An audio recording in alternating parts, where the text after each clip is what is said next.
if you could share with our Christian audience, those that have a desire to reach Muslims, what are a couple of practical things that you would share with our Christian brothers and sisters that have a desire to reach the Muslim community? Are there some key things that you would pass along that could help the average believer in their witnessing and in their sharing with Muslims? Sure.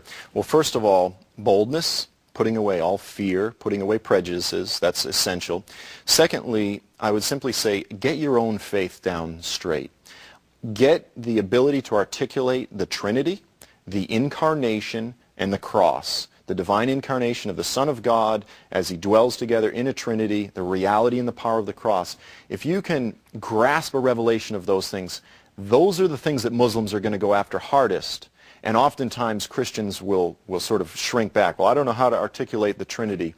We need to be able to get those things down and speak it because those revelations are powerful. And lastly, I would say that it's essential that we as Christians, again, by embracing the cross, by becoming a culture of servants, we love.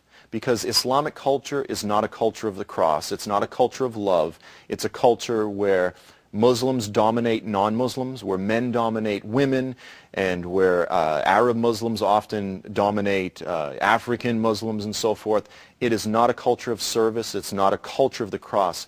If Muslims encounter our culture and we truly are servants of Christ, embracing the cross, loving, that is a powerful, powerful reality. Joel Richardson has been with us today. He has written this fascinating book called The Islamic Antichrist. You can pick a copy of this up at any Borders, Barnes & Noble, Amazon.com, or we want to encourage you, if you would like to know more about Joel, his ministry, we're going to bring up his website information. Give us that information, Joel, as we're bringing it up. Sure. It's simply www.joelstrumpet.com. Outstanding. I want to thank you for being here today. Thank you for your book.